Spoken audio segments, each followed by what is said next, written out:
திரு சுமந்த், நீங்க என்ன நினைக்கிறீங்க இந்த பிரச்சனைக்கான ஆரம்ப புள்ளி எதுன்னு? கடந்த ஒரு 2-3 வருஷமாவே ஒரு புகைச்சல் இருந்திருக்கிறது. அது பாமக தரப்புகளை பேசும்போது அவங்க ஒரு மாதிரி கருத்து வேறுபாடுகள் அதெல்லாம் ஒண்ணும் இல்லைங்க, பெரிய விஷயம்லாம் இல்ல, ஒருத்தருக்கு ஒரு ஐடியா இருக்கும் அப்படிங்கிற பேசிஸ்ல அப்படி போயிட்டு இருந்துச்சு. ஆனா இன்னைக்கு நடந்தது வெளிப்படையா எல்லாரும் பார்த்துட்டோம். இதுல என்ன நடந்ததுன்னா, இந்த 2024 பாராளுமன்ற தேர்தலுக்கு முதல் அந்த கூட்டணி காலங்கார்த்தால போறாங்க. அண்ணாமலை, திரு எல் முருகன் எல்லாம் போயிட்டு தைலாபுரத்துக்கு போய் அங்கேயே கையெழுத்து அந்த ஒப்பந்தத்துல வாங்குறதுக்கு முதல் நாள் ஒரு மாலை 8 மணி 7 மணி 8 மணி வரை அதிமுகவிடம் கிட்டத்தட்ட ஒரு அஷூரன்ஸ் மாதிரி கொடுத்திருக்கிறார்கள். இந்த மாதிரி அது பெரியவர் சொன்ன அடிப்படையில் கொடுக்கப்பட்டதாகத்தான் கூறப்படுகிறது. அதாவது இல்லை, நாங்க அதிமுக தான் கூட்டணி போறோம் அப்படிங்கிறது எப்ப சொல்றது? ப்ரீவியஸ் நைட்டு 7 மணி 8 மணி வரைக்கும். அடுத்த நாள் காலையில நீங்க பாத்தீங்கன்னா I think it was 8 o'clock or something morning. அது ரொம்ப ஒரு ஆபீஸ் டைமோ ஒர்க்கிங் டைம்ல கூட கிடையாது. காலங்காலம் போயிட்டு வந்துட்டாங்க. ஸோ இது அப்போ ஒரு மிகப்பெரிய ஒரு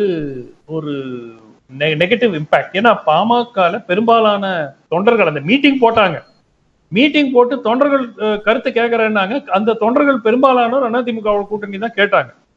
ஆனால் இந்த இஷ்யூ ஒரு லாஸ்ட் ஸ்ட்ரா மாதிரி திரு மருத்துவர் ராமதாஸ் அது பாமகவுக்கு ஒன்றும் புதுசு இல்லையே. நீங்க கூட்டணி தொடர்பான பேச்சுவார்த்தைங்கிறத பாமக கடந்த நாடாளுமன்ற சட்டமன்ற தேர்தல்கள்ல இறுதி நேரம் வரைக்கும் ஒரு கட்சியோட நடத்துவாங்க. கூட்டணி வேற கட்சியோட தானே வச்சுப்பாங்க. அது வேற விஷயம். இங்கு மகனுக்கும் தந்தைக்கும் இடையே இந்த கருத்து வேறுபாடினால் மகன் பாஜகவோட தான் கூட்டணி வைக்கணுங்கிறாரு, தந்தை அதிமுகவோட கூட்டணி வைக்கணுங்கிறாரு. ஆமா. சோ இது ஒரு மிகப்பெரிய ஒரு விரிசலை ஏற்படுத்தியது. அந்த ரிசல்ட் பெரியவருக்கு சொன்ன கருத்து சரி என்பது போல்தான் அமைந்தது. நிச்சயமா உங்களுக்கு 2-3 விஷயம். கிட்டத்தட்ட ஒரு 10 ஆண்டு காலம் திரு ஐயனாரன் சொன்ன கருத்துக்களை கிட்டத்தட்ட ஒரு 80% எனக்கும் உடன்பாடு இருக்கு. ஏன்னா திரு அன்புமணி அவர்களுக்கு ஒரு லாங் ரோப், ஒரு வாய்ப்பு கொடுக்கப்பட்டிருக்கிறது.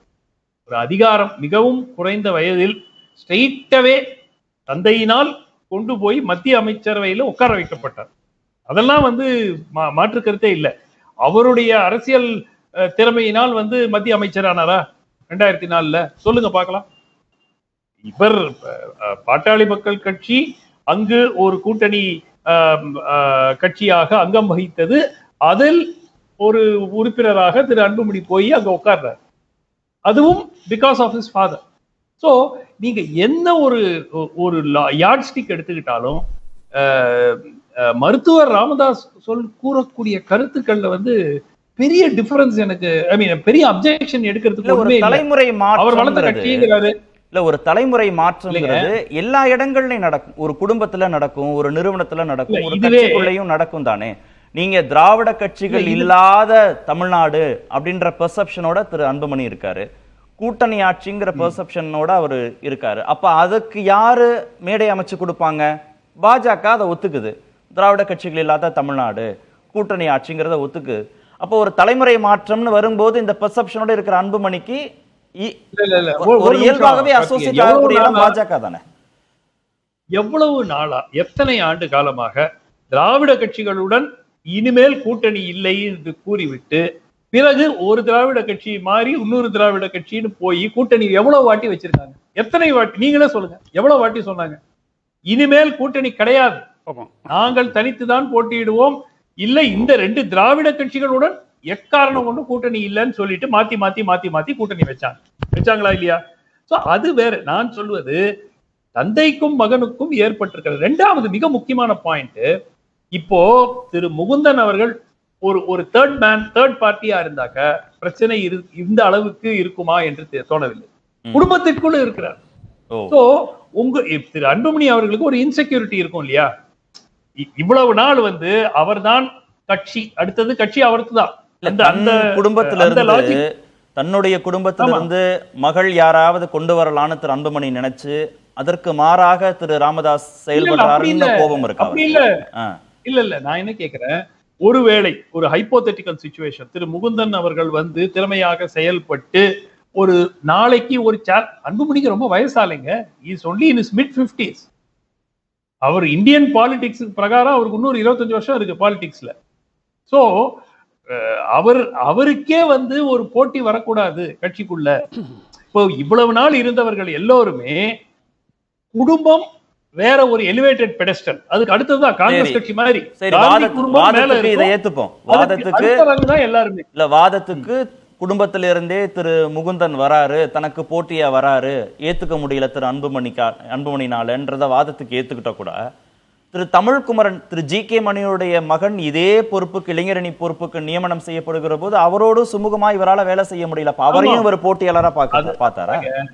அதுதாங்க அடிப்படை. இது வந்து he wants total control of the party. Okay, total control of the party. அவர் நியமிக்கக்கூடிய நபர்கள் தான் பதவிகளில் இருக்க வேண்டும் என்று எண்ணக்கூடும். அது வந்து பர்ஃபார்ம் பண்ணிட்டீங்கன்னா அது ஆட்டோமேட்டிக்கா ஆயிடும். ஓகே, அதாவது நீங்க பெரிய தேர்தல் வெற்றியை பெற்று விட்டீர்கள் என்று இப்போ பாமகவுக்கு உதாரணத்துக்கு ஒரு 5 எம்பி இருக்காங்க பாராளுமன்றத்துல அப்படின்னா, இந்த தேர்தல்ல ஈவன் எம்பியே வேணாம் விடுங்க, ஒரு நீங்க போட்டியிட்ட 10 இடத்துல 8 இடத்துல 2வது இடத்துல வந்திருக்கீங்க அப்படின்னு ஒரு பேச்சுக்கு எடுத்துக்கிட்டாக்க நீங்க தென் மருத்துவர் ஐயா வந்து இவர் சொல்றதுதான் கேட்கணும். ஏன்னா அவர் நிரூபிச்சு காட்டியிருக்காரு. ஆனால் பர்ஃபார்மன்ஸ் இல்லாத போது நீங்கள் கட்சியில டோட்டல் கண்ட்ரோல் எடுத்துக்கொண்டு என்ன சாதித்திருக்கிறீர்கள் என்ற கேள்வி வரும் இல்லையா? என்ன செஞ்சு காட்டியிருக்கீங்க நீங்க?